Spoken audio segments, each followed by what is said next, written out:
Hola, ¿qué tal, colegas forenses? Bienvenidas y bienvenidos a Forensic Podcast Entrevistas, un espacio donde tendremos la oportunidad de platicar con expertas y expertos en el ámbito de la psicología jurídica y forense sobre temas específicos de este campo que además cada vez tiene mayor repercusión en temas de justicia social en nuestro país. Mi nombre es Marcos Morales y en este tercer episodio tuvimos el gusto de platicar con Aurelio Coronado Mares. Hoy por hoy, uno de los psicólogos forenses más destacados a nivel nacional y fundador del Consejo Certificador en Psicología Forense en México. Aurelio es doctor en Psicología por la Universidad de Baja California y maestro en Ciencias Forenses por la Universidad de Aguascalientes. Es además autor de diversos artículos sobre temáticas de autopsia psicológica, prevención social de la violencia, tortura, entre otros tópicos.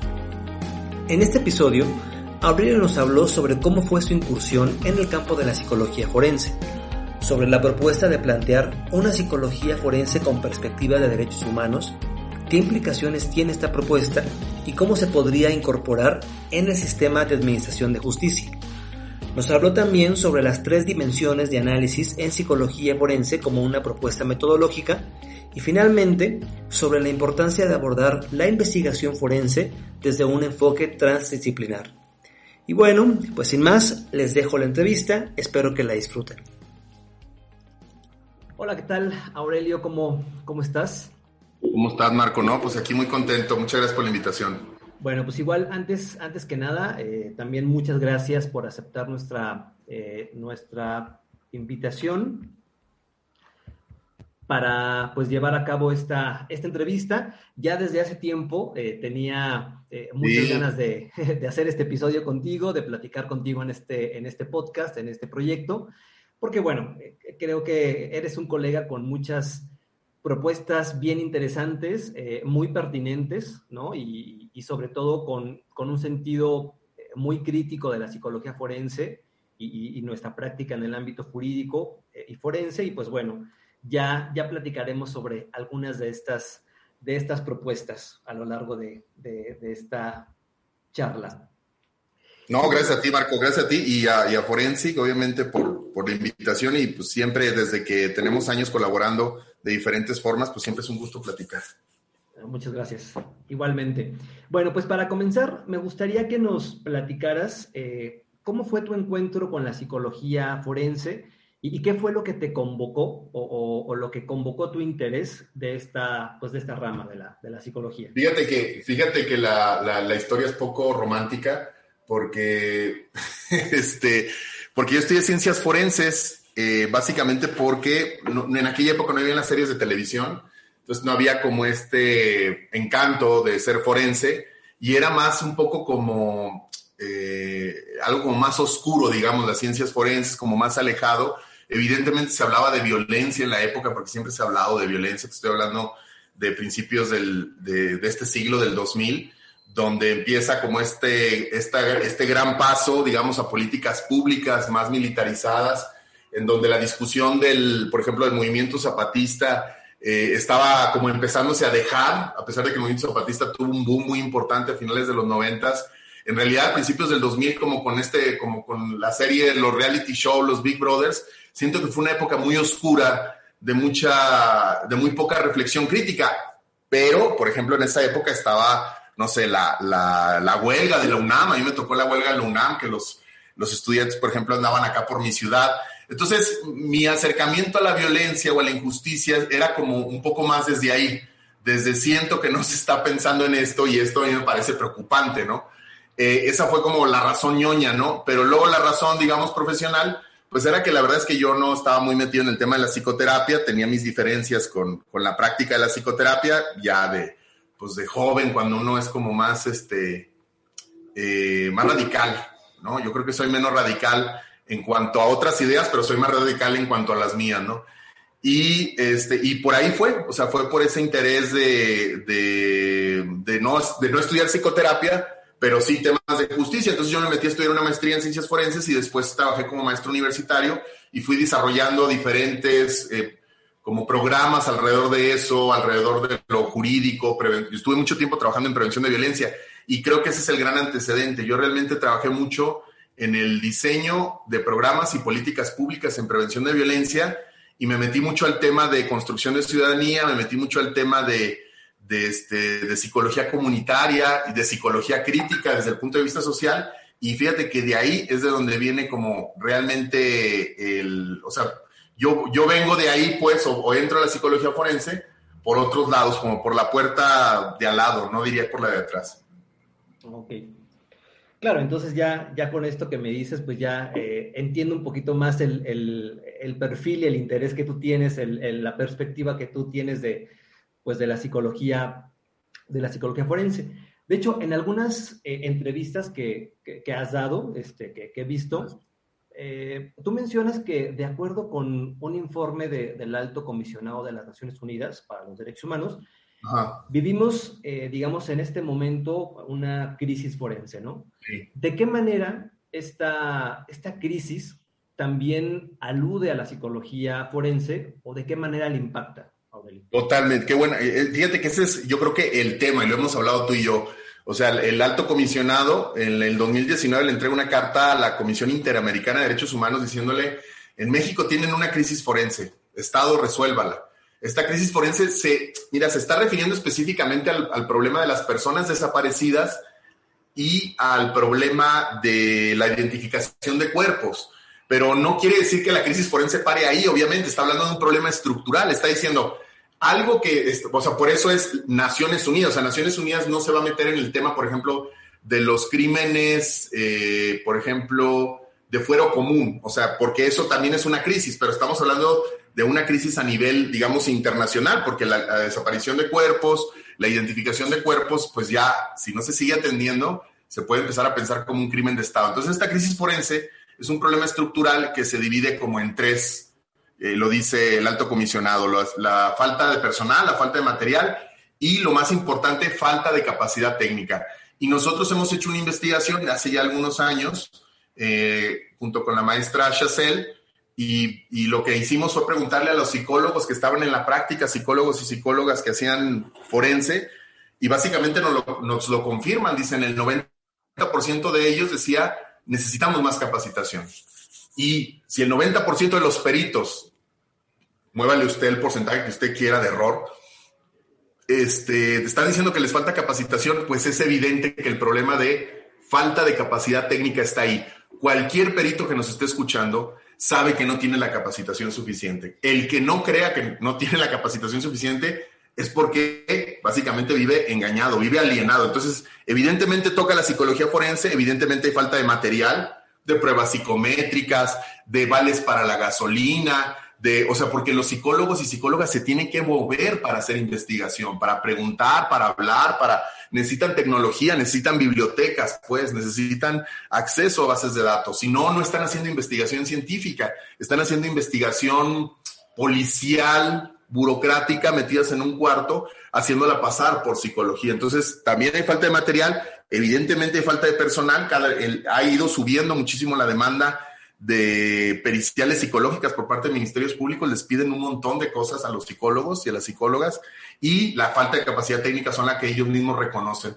Y por eso nos da un poco la idea del aporte que nosotros queremos hacer es ese tema, que mejoremos la capacidad técnica. Si no podemos tener más personas que hagan este trabajo, si no podemos tener mejores condiciones, sí por lo menos construir una psicología que surja de este contexto, no que vea el contexto como de, bueno, pues ahí se le echa, ¿no? O sea, el contexto demanda algo a la psicología, nosotros tenemos que hacer una psicología que responde a ese contexto. Okay. Y, por ejemplo, ¿tú crees, siguiendo con esta pregunta y con esta respuesta, ¿tú crees oportuno, y si lo crees, pues ¿por qué lo crees? Problematizar la práctica de la psicología forense a la luz, fíjate, no solo del sistema penal acusatorio que tenemos vigente en nuestro país, sino también a la luz del desarrollo que hay sobre, pues, el derecho internacional y obviamente su relación con temas de justicia y derechos humanos? O sea, ¿tú crees oportuno problematizar la práctica de la psicología forense? Yo veo que la problematización tiene que venir de estas dos fuentes más una tercera. Primero, como dices, lo que se está haciendo, como en términos técnicos, científicos, ¿no? Como de, oye, ¿estaría bien aplicar pruebas proyectivas? Pues no, está fácil decir no, pero luego, ¿qué hacemos, no? Luego la segunda tiene que ver con la práctica de litigio local que se está haciendo. O sea, en nuestros países, en nuestras regiones, es evidente que los ministerios públicos, por ejemplo, no están utilizando estándares internacionales o de debida diligencia. Entonces, ¿cuál es el estándar de cómo se investiga? Hay documentos que cualquiera puede bajar de la Corte Penal Internacional, de la Corte Interamericana de Derechos Humanos, de la misma Poder Judicial de sus países. Búsquenlos como debida diligencia y ahí viene qué es lo que el Ministerio Público tiene que hacer cuando se enfrente a un crimen. Es que hemos crecido pensando que los policías pueden hacer lo que ellos quieren como ellos pueden. Y lo que existe, este concepto de debida diligencia, implica que si no se sigue esta debida, pues entonces se están violentando derechos humanos. Por ahí fue donde yo entré al tema de derechos humanos. Yo dije, a ver, no es posible que estas personas estén utilizando, por ejemplo, muñecos anatómicos, ¿no? O que estén utilizando pruebas proyectivas, o que simplemente no estén investigando los antecedentes de las personas antes de poder hacer interpretaciones. Y entonces yo dije, bueno, ¿eso de dónde viene? Yo sé que viene de la ciencia, ¿no? Para mí es claro, y para ti es claro, y para quienes me escuchan es claro, que pues para hacer cualquier interpretación hay que hacer observación, y esto implica antecedentes. Hay que tener el expediente, hay que conocer el caso, hay que conocer la evidencia. Si no, la evaluación psicológica que estamos haciendo, pues no es científica. Y un tercero que yo diría, y que a lo mejor eso, pues nunca realmente me he metido sí me he metido a problematizar, pero eso lo hice mucho al principio de mi carrera, es cómo la academia ha abordado este problema. La academia, en mi opinión, ha sido cómplice de esta falta de problematización. La academia, me estoy refiriendo a maestras universitarias que de repente dicen, bueno, con toda la buena intención, dicen, nos queremos meter al tema de la violencia. Estoy hablando de gente que tiene su plaza, gente que publica, gente que es SNI, pues, ¿no? Y dice, está buena la psicología forense, está buena la violencia, vamos a meternos a ese tema. Pero desde lo que no se dan cuenta es que no problematizan su propio rol como digamos, voy a llamarlo así, como representantes de la ciencia, y que el Estado necesita esa representación. Entonces, la complicidad entre las universidades y el Estado, para poder decir, que vengan los sabios para que nos digan cómo hacer las cosas, y luego estos sabios, sin conocer el contexto, o sea, no estoy diciendo que sean tontos, no estoy diciendo que no conocen el contexto. O sea, conocer el contexto de procuración de justicia es otro tema, pues, ¿no? Y luego empiezan a salir con soluciones técnicas. Entonces, por ejemplo, si el Ministerio Público quiere saber sobre daño, pues entonces dicen, ¿cómo no? Pero nunca se cuestionan si está bien el daño como un objetivo en la psicología forense. Y entonces, por eso siento que las publicaciones antes del 2000 tienen muy buenas soluciones técnicas. O sea, estoy hablando de literatura, pues, de academia, pero muy poca reflexión con crítica a las instituciones. Y esto, te platico la anécdota en primicia. Nos invitaron a escribir un libro de psicología policial en Brasil. Y lo invitaron al doctor Brent, y él me pidió ayuda porque yo estuve metido en el tema de psicología policial, y le ayudé y escribimos, o sea, él escribió y yo le ayudé en algunas cosas, un capítulo que hablaba de la psicología policial en este sentido, como la crítica que hacíamos a la psicología, que había acudido a la policía y entonces la policía le pedía algo y la psicología le decía sí con mucho gusto, ¿no? Queremos entrenamiento para que la gente aguante balazos. Pues miren, esto. Queremos que la gente esté menos estresada porque, pues, bueno, esta terapia, ¿no? Y entonces lo que nosotros decíamos era muy crítico, pues, a la relación entre... Total, lo mandamos al editor, que es un colega brasileño, que seguramente no me está escuchando porque seguramente, no sé si habla español, pero él sabe quién es, y nos regresa una carta, le regresa a Brent diciéndole que era muy crítico para el sistema, que lo que queríamos, que no era científico. Fíjense, empezó a atacar que no era científico, ¿no?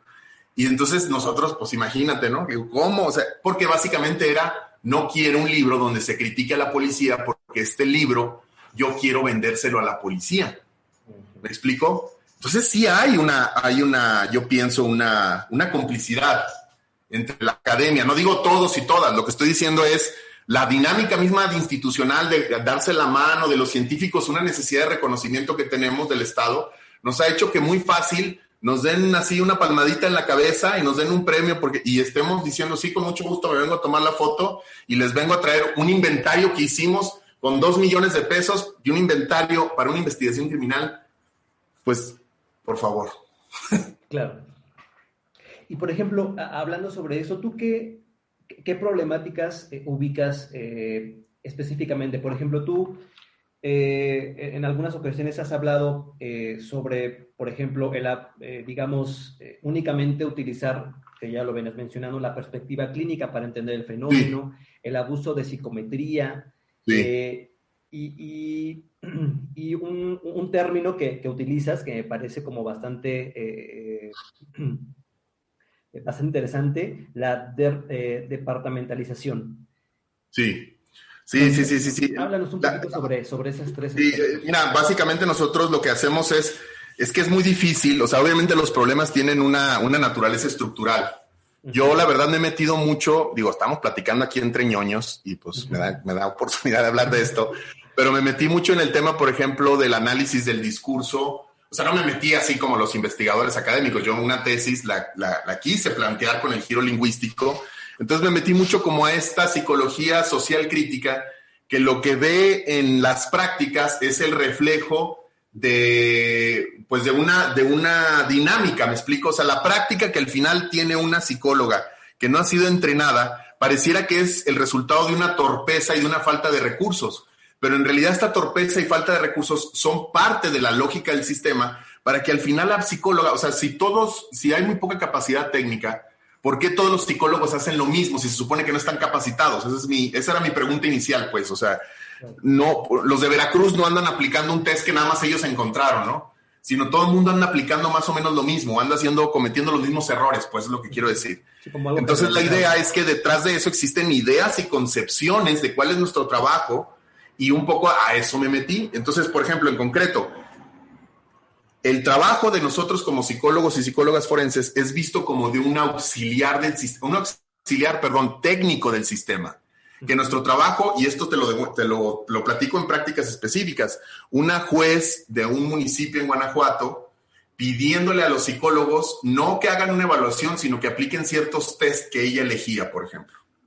O sea, ¿cómo un sistema permite que pase eso? En Guatemala, un sistema de justicia en donde en algunas cortes permiten que se contrainterrogue al perito el asesor técnico que lleva el abogado en lugar del abogado en sí, lo cual evidentemente en el sistema acusatorio, o sea, me estoy refiriendo a la persona que está al lado, que le está como dando consejos. En Guatemala en algunos juicios les han dejado que se levante un psicólogo a pelearse con otro psicólogo, pero a pelearse como en las juntas de peritos de antes, ¿no?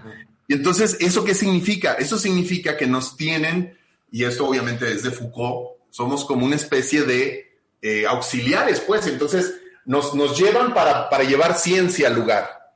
¿Me explico? Para que nos sentemos y digan, miren, ¿cómo no, señor juez? Aquí traigo ciencia.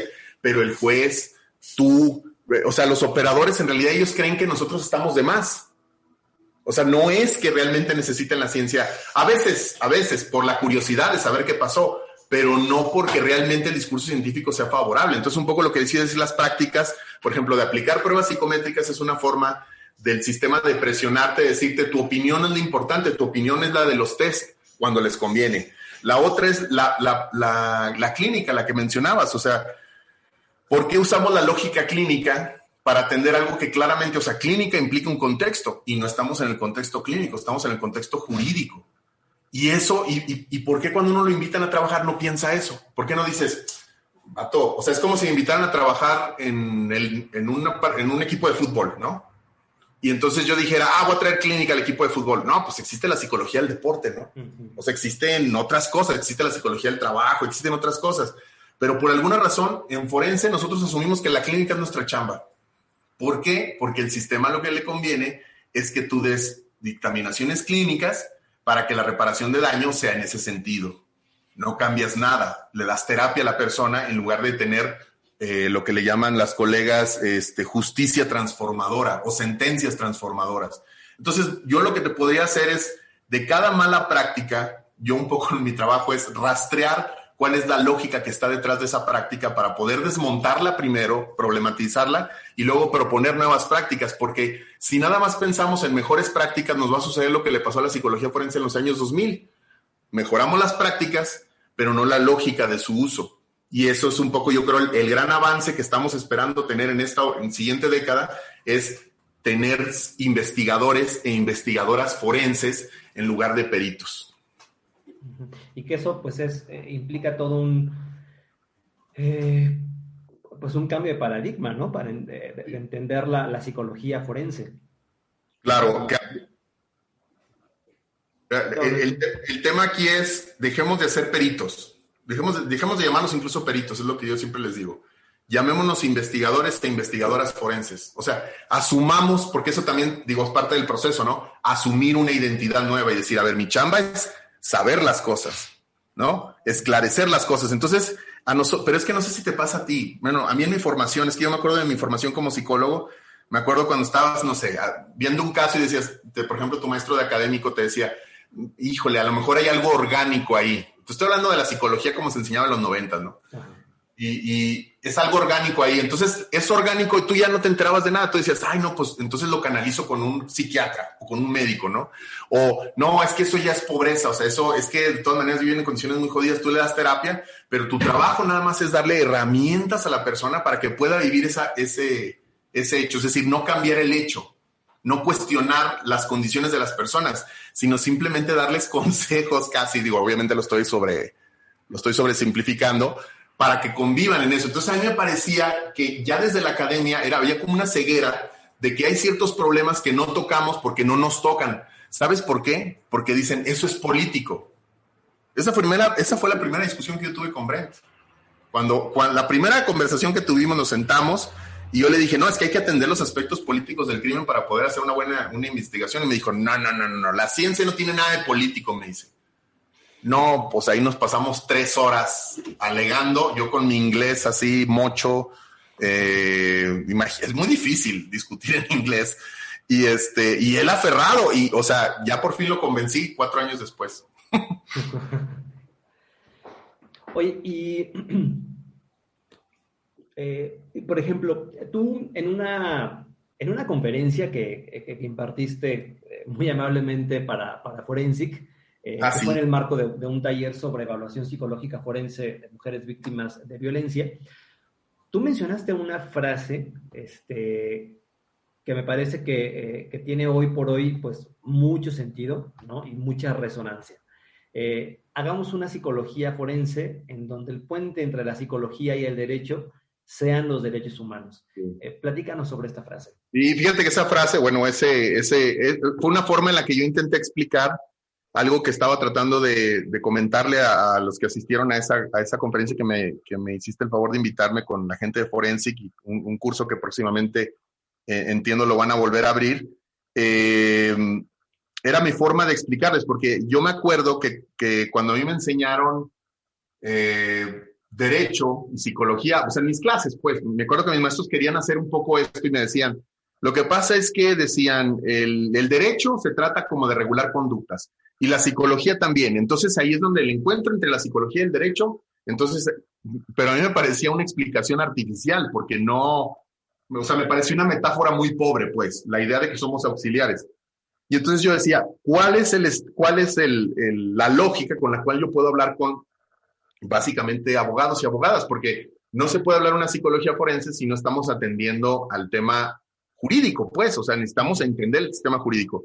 Pero básicamente llegué a esa conclusión de una manera realmente bastante sencilla. O sea, es decir, yo empecé a trabajar fuera de mi estado, en Zacatecas, por ejemplo, o me empezaron a invitar a Querétaro, o me empezaron a invitar a otros estados, y me acuerdo que siempre los ministerios públicos me decían, no, es que hay que leerse el código de aquí, que no sé qué. Y yo le decía, y luego lo leía y me daba cuenta que no me servía de nada, porque eso no me estaba ayudando a entender mejor el problema, me estaba ayudando a entender la chamba del Ministerio Público, lo cual está muy bien. Y entonces dije, bueno, ¿qué es lo que está arriba de esto? ¿Qué es lo que están arriba? Los tratados internacionales, que están arriba la Constitución, y yo al principio le llamaba psicología forense constitucional, le llamaba, que era como la ambición era basarnos en la Constitución y no basarnos en los códigos. Claro. Pero eso era una idea realmente muy primitiva. Después, los derechos humanos, porque los derechos humanos, y eso fue lo que a mí me gustó, es una herramienta de interacción política que puede asumir cualquier persona. Es decir, los derechos humanos no le pertenecen al Ministerio Público, no le pertenecen al juez. Los derechos humanos son una herramienta que aparte está construida, y esto es lo importante. La retórica de los derechos humanos está escrita por lo regular de tal forma que casi cualquier persona lo puede entender. Y hay una sentencia de la Suprema Corte donde decía, si vamos a presentar ciencia en la corte, tiene que ser clara para todos y todas. Entonces yo dije, y andaba muy metido, te digo otra vez, ñoñando en algo que se llama psicología retórica, y pensé que la psicología retórica era una herramienta política útil para desmontar y problematizar el uso de la ciencia en contextos como este.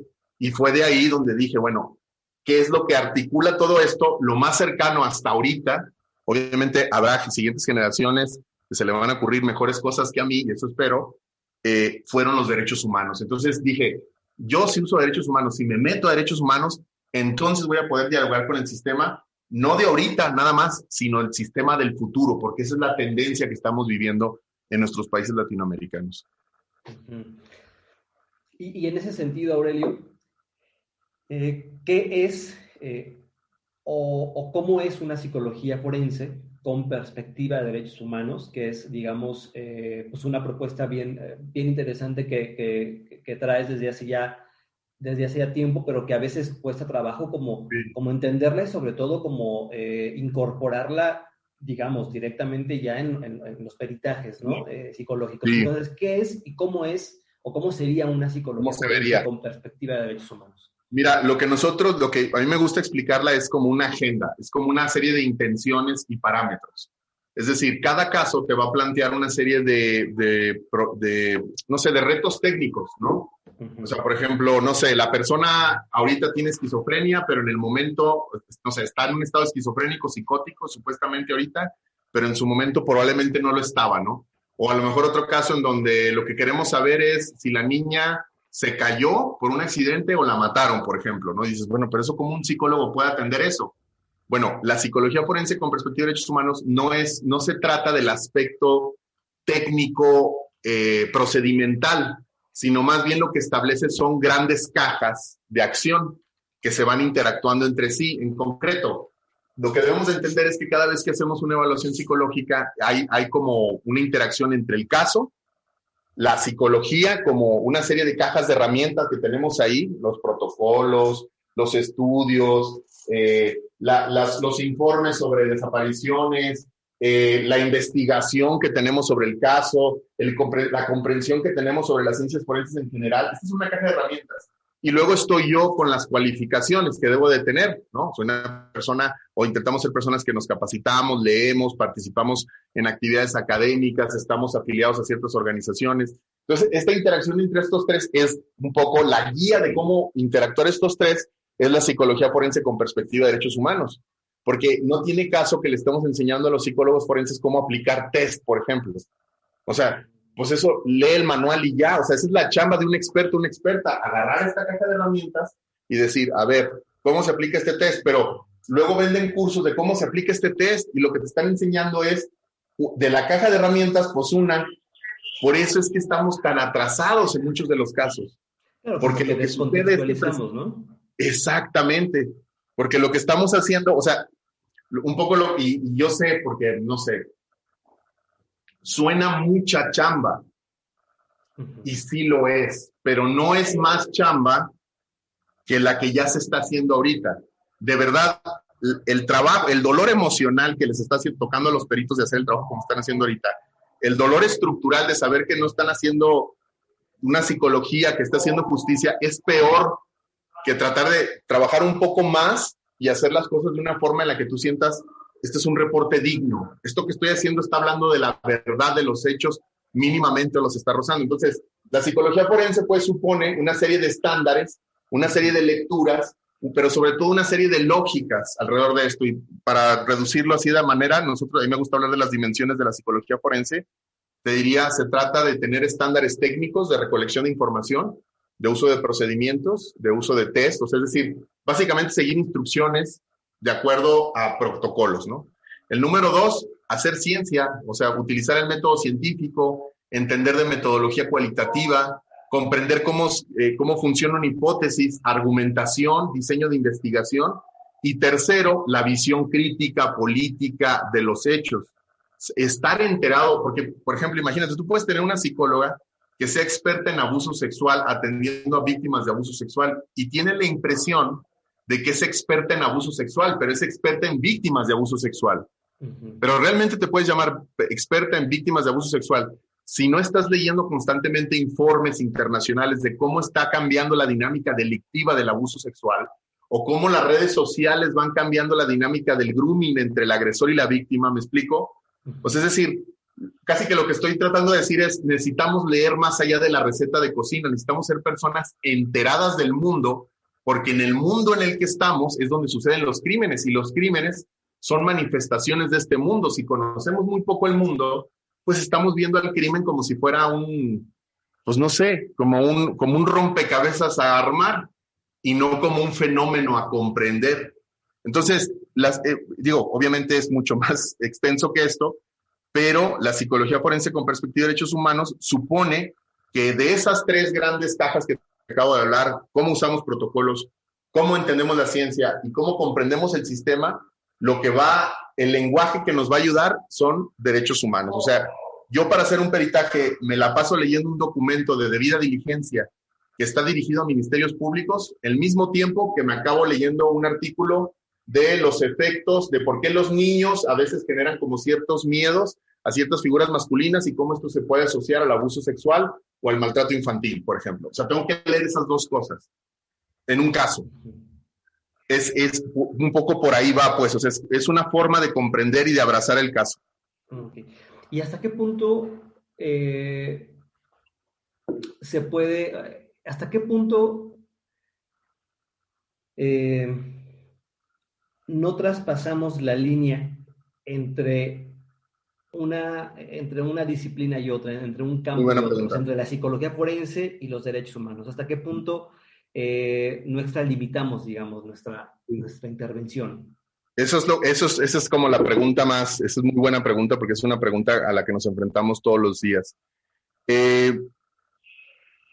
Mira, si hubiera una debida diligencia, o sea, los derechos humanos implican que cuando estemos ante un caso, la persona tiene derecho a que se investigue bien. Si nosotros tuviéramos una buena investigación que nos está dando el Ministerio Público, no necesitamos nosotros traspasar ninguna barrera. Nosotros estamos traspasando barreras para asegurar derechos, ¿me explico? No para restringirlos. O sea, si nadie está, es un poco como, alguna vez veía un video, creo que en YouTube o TikTok, no me acuerdo, de un batillo que está agarrando la bandera argentina y hay como una manifestación. Entonces llega un reportero y le dice, oye, ¿por qué estás ondeando la bandera? Dice, no, lo que pasa es que alguien la traía y la dejó tirada en el suelo. y se me hizo gacho que estuviera la bandera de Argentina tirada en el suelo, entonces la agarré y ya no sé qué hacer con ella. Entonces la manifestación lo llevó y entonces él traía ondeando la bandera porque nadie más la quería agarrar, pues, y entonces a él le tocó agarrar la bandera.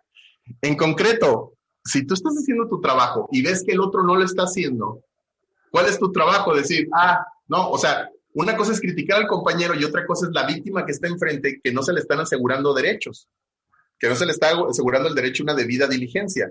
En concreto, si no hacemos el trabajo así, pues entonces estamos vulnerando derechos. Entonces, ¿para qué usamos los derechos humanos? Usamos los derechos para hacer interpretaciones científicas y explicarle al juez por qué es importante, por ejemplo, recoger ciertas cosas. Te doy un ejemplo. Un curso, un peritaje que hice recientemente en donde una persona de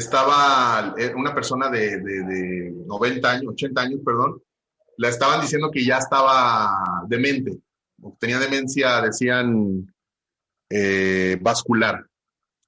Y entonces había un psiquiatra que le hizo una receta a la hija de esta persona diciendo que la persona ya no podía tomar decisiones, que la persona era muy influenciable. Básicamente esto lo querían hacer para llevarlo a un juzgado y quitarle los poderes legales y entonces que la hija pudiera manejar toda la lana de esta persona, ¿no? Y entonces a mí me encargan de hacer un peritaje por parte de un juzgado del sistema anterior recientemente. Entonces a mí el juez me pide que yo le haga una evaluación neuropsicológica. ¿Me explico? O sea, como para ver si la señora sí puede pensar o no. Entonces yo leo el protocolo de discapacidad y ahí viene sobre el modelo médico, sobre el modelo social y de derechos humanos. Y entonces lo que hago es, básicamente el reporte decirle, señor juez, yo sé que usted me está pidiendo esto, pero le recuerdo que en el protocolo de la Suprema Corte habla de los modelos y habla del proceso de sustitución. O sea, le estoy dando argumentos legales como un abogado, pero esos argumentos no son opiniones, no son mis resultados. sino más bien le estoy dando el contexto al juez para que luego vea mis resultados en términos de psicología.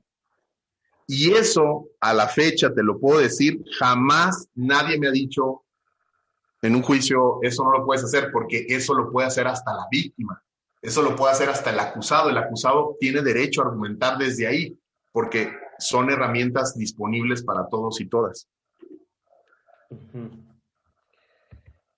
Claro, lo que pasa es que, digamos, así como entiendo esta perspectiva, como que te permite dar, o sea, no solamente enfocarte exclusivamente en una reducción del fenómeno a términos técnicos clínicos exclusivamente, sino pues obviamente una aportación a partir de todo un contexto que hay alrededor de todo ese fenómeno.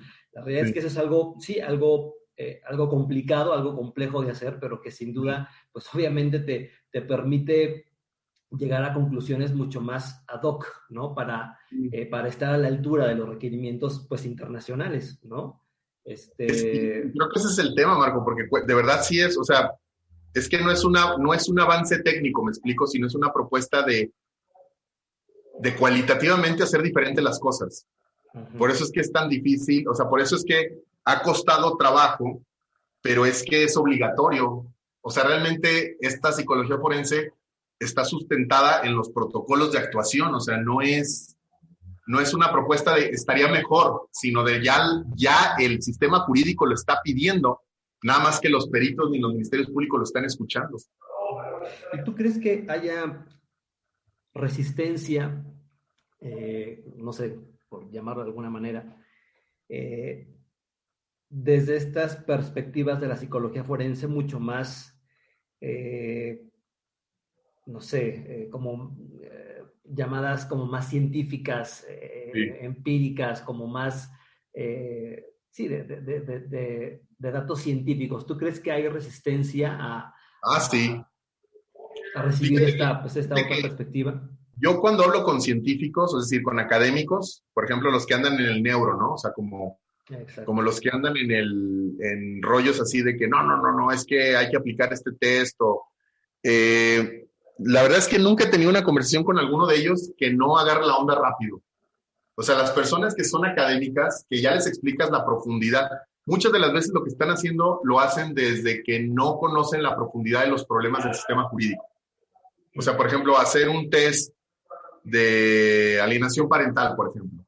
O de repente vamos a hacer este inventario porque con esto vamos a ver la violencia contra las mujeres. O vamos a hacer... Son esfuerzos técnicos interesantes, pero el problema detrás, y tú estuviste, Marco, en este evento que hicimos en Chihuahua, ¿no, verdad? No, estuve apenas en el año pasado, que fue virtual. Uh-huh. Bueno, hace 2 años, en la convención que hacemos, estuvo Enrique Echeburúa. Uh-huh, sí. Y para mí fue un momento bien interesante porque, pues, uno que es ñoño, pues lees Echeburúa, ¿no? O sea, te lees Echeburúa con estos peritajes y todo, entonces verlo en persona, hablar con él. ¿No? ¿Perdón? Es ya un clásico. Sí, o sea, es una referencia, pues. Sí, o sea, es como, pues, no sé, está fuerte, ¿no? Digo, uno que anda en esto, ¿no? Claro. Y yo me acuerdo, o sea, yo creo que una de las grandes oportunidades que he tenido en la vida como privilegio es platicar con él. Uh-huh. O sea, me explico, o sea, como saber que yo estoy con una persona y que le puedo plantear ciertas inquietudes que yo tengo de que lo leía desde entonces, ¿no? Uh-huh. Y fue muy interesante porque, o sea, Echeburúa es, pues, uno de los grandes, ¿no? Y tiene como toda una estructura, pero honestamente, pues, no está en Latinoamérica, ¿no? O sea, no sabe muchas de las cosas y él, pues, de alguna manera, el oficialismo lo ha abrazado, ¿no? El oficialismo lo ha abrazado. Y eso es lo que he platicado con el doctor Ben, le digo, o sea, a mí el oficialismo nunca me abrazó, o sea, fue realmente, y el día que me abrace me va a dar miedo, ¿no? Porque en realidad siempre debe estar uno como afuera, ¿no? Entonces con Echeburúa, me acuerdo, platicamos de esto y estuvimos en un taller con él y estuvimos dialogando todos y de repente, o sea, uno de los momentos más bonitos se los comento no por... Sí, o sea, les comento porque estoy muy orgulloso de eso, ¿no? Que el Enrique Echeburúa, el doctor Enrique Echeburúa, en un taller dijo, es que también hay que entender un poco lo que está diciendo Aurelio, dijo él, porque se acordó de las alegadas que teníamos. Dice, es que también si nada más hacen una herramienta, Dice, es como tirarle piedras a un elefante, dice. El tamaño del problema que ustedes tienen en Latinoamérica es evidentemente sobrepasa la herramienta que ahorita en este momento les traigo, dice. Claro. Y eso es de una persona, o sea, yo le agradecí mucho que tuviera esa reflexión, porque obviamente él técnicamente, yo hay cosas que, le tengo que aprender pero que él tenga la sensibilidad de ver de que el contexto demanda algo diferente, habla de un científico, ¿me explico? Y creo que la resistencia no viene desde el entendimiento, pues. La resistencia viene desde la alienación, así lo voy a decir. De estar alienado en el sistema, de pensar que nuestro trabajo, estamos asustados de que los abogados nos digan, no, eso no, y estamos todos los días viendo el sufrimiento.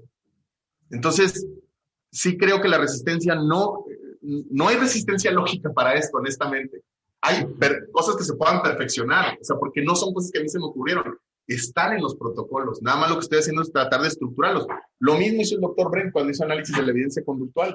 Lo que hizo fue agarrar a Hans Gross, a Paul Kerr, a agarrar los autores generalistas del siglo pasado y empezar a juntarlos de acuerdo a las decisiones de la Suprema Corte de Estados Unidos. O sea, es una chamba, pues, que alguien se tiene que poner a hacer, pero la resistencia más bien tiene que ver, creo, con que si estamos haciéndolo así y llevamos tanto tiempo haciéndolo así y hemos sido impunes de hacerlo así, ¿por qué ahora resulta que lo que estamos haciendo está mal? ¿Me explico? Uh-huh. Claro. Y, por ejemplo, a la luz de todo lo que hemos venido hablando hasta ahorita, de esas propuestas que tú has hecho, que tú has venido haciendo ya desde hace tiempo, ¿tú cómo podrías visualizar el escenario de la psicología forense en México en los próximos años? Fíjate que qué buena.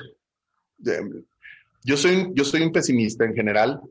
Yo lo que creo es, mira, te comento, por ejemplo, la psicología forense que estamos hablando está ya en los protocolos de investigación de crímenes para defensores de derechos humanos en Colombia, por ejemplo. Está en protocolos de investigación de feminicidio de tu estado, de Querétaro, y en el estado de Aguascalientes. Se encuentra ya en la literatura, ya la práctica, he visto, por ejemplo, en San Luis, la gente, por ejemplo, de la Fiscalía de Aguascalientes, las psicólogas en particular, están haciendo algo que tiene algo de estas propuestas, pero que ellas lo han mejorado y lo están aplicando a su contexto, y creo que lo que están haciendo es muy interesante. Es decir, yo lo que creo es que mi trabajo o el trabajo que nosotros estamos haciendo va así, y por eso decidimos hacer este proyecto que se llama Behavioral Science Lab, en donde lo que hacemos es que tanto el doctor Brent, la maestra Valeria Baltasar y yo llevamos casos. Estamos trabajando con Defensoría Pública, por ejemplo, con organizaciones internacionales como USAID, que es la embajada americana, es digamos, la asistencia para el crecimiento de justicia, como ProJust, y estamos llevando lo que le llaman ellos casos paradigmáticos, casos que tienen ciertos problemas relacionados con los derechos humanos, y entonces lo que nosotros hacemos es ofrecernos para de bajo costo, o sea, con lo que alcanzan a sacar los poderes judiciales o las víctimas para pagar el viaje, y nosotros ponemos nuestro tiempo. De hecho, estamos pidiendo donaciones para eso, porque lo que estamos haciendo es tratar de llevar periciales a gente que no puede pagar periciales, y aprender de esa práctica que estamos haciendo entre los tres, y hacer protocolos y hacer peritajes que le enseñemos a la gente y que publiquemos para que ellos puedan ver cómo está cambiando en concreto. Creo que en la medida en que cambiemos la práctica, se va a cambiar la psicología forense. La psicología forense es algo que se puede cambiar, sí, desde la conferencia, sí, desde la capacitación, sí, desde la publicación, pero más desde la práctica, desde llevar casos de manera diferente y mostrar, como estamos tratando de mostrar, que este año hemos llevado varios casos y hemos tenido resultados bastante interesantes para las víctimas, mostrar que se puede hacer una práctica diferente. Entonces, yo cuando hablo de los siguientes 10 años, honestamente, en un escenario pues muy, muy optimista, te podría decir que mínimamente vamos a tener, en los siguientes 10 años, vamos a tener manuales de investigación forense integral. Eso es a donde vamos. Vamos a que la psicología forense deje de ser una psicología de escritorio que solamente ve ciertos elementos del crimen para dar reportes técnicos que hacen pasar por científicos, a una psicóloga, un psicólogo que participa activamente en la investigación, en el esclarecimiento de los hechos, en la comprensión, utilizando herramientas que vienen desde los tratados internacionales, que son obligatorias ya, o sea, no es que quieran o no, pero el problema es que la impunidad hace que pues, cada quien decida qué hacer y qué aplicar. Que lleguemos en concreto, que empecemos a hablar de una investigación forense con perspectiva de derechos humanos. Yo en el área de la psicología me siento muy cómodo, pero para poder hacer esto me he metido mucho al tema de la evidencia física, me he metido mucho a la interpretación del análisis de la escena del crimen, a los problemas relacionados con, por ejemplo, la forma en la que se hacen las autopsias. Tenemos que trascender, en concreto, la psicología forense va a empezar a tender a ser transdisciplinaria. Esa es mi intención. Obviamente ya lo que pase, pues ya no sé qué vaya a pasar, pero sí creo que en 10 años la psicología forense en México será punta de lanza y en Latinoamérica. Te lo puedo decir así, por lo menos. Claro, y el reto también va a estar en ver cómo se incorpora y cómo se aterriza todo eso, digamos, en el campo de las instituciones, ¿no? Sí. Gubernamentales, porque eso va a ser todo un reto necesario, obviamente, necesario y complicado, ¿no? Muy complicado, Marco. Pero qué bueno que se están planteando estas propuestas y que, bueno, poco a poco, pues se vaya viendo la manera de tratar de aplicarlos y de aterrizarlos pues al contexto de la institución, porque de alguna manera pues también es donde hay como mayor, o puede haber como mayor repercusión, ¿no? Sí, mira, y también recordar que el sistema de justicia pues implica varios operadores, y cuando hablamos de instituciones, también hay que hablar de las defensorías públicas. Uh-huh. No nos hagamos, o sea, no les sorprenda que de ahí venga el cambio, ¿eh? O sea, la psicología forense que yo empecé a hacer de derechos humanos, la empecé a hacer utilizando protocolo de Estambul, con defensores públicos federales, que me empezaron a pedir peritajes para sus víctimas de tortura, que fueron los que se animaron a decir, vamos con un psicólogo que se haga unas evaluaciones de protocolo de Estambul, porque era como un tabú en ese momento, y ahí ellos fueron los que se la rifaron y me tocaron estar en juicios muy, muy interesantes en donde, te lo juro, o sea, yo creo que los juicios de más dominación que yo he visto en mi vida fueron con abogados de defensa federales que se capacitaron en Chile, que se fueron o sea, cuando les dieron toda esta capacitación para poder entrar en un sistema acusatorio, y ellos no me decían nada de cómo hacer mi peritaje. Me decían, tú sabes qué hacer, ahí está tu juicio, ahí está tu caso, y yo investigaba, yo entregaba mi reporte, antes de la audiencia ni nos poníamos de acuerdo, y en la audiencia le ponía una barrera al Ministerio Público. O sea, de verdad, la preparación distinta que tenían estas personas desde la defensa. El problema que pasó con esas personas, pues evidentemente se salieron del sistema. Se fueron a litigar en lo privado, porque eran demasiado buenos para estar ahí.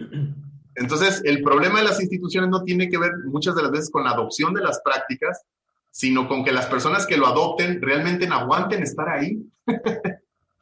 No aguantan estar ahí.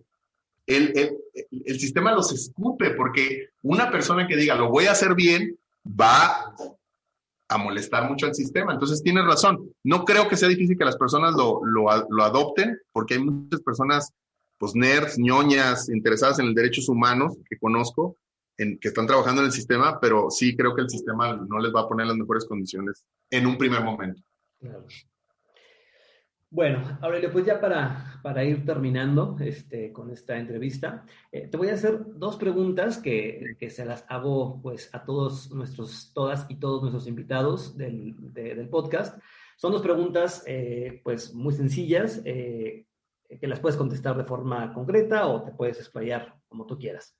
Gracias. La primera sería, ¿qué publicación o publicaciones, y cuando hablo de publicaciones es artículos, libros, revistas, ¿qué publicación ha marcado de alguna manera tu vida académica o profesional? Es decir, esa publicación que haya significado o marcado un antes y un después en tu carrera académica.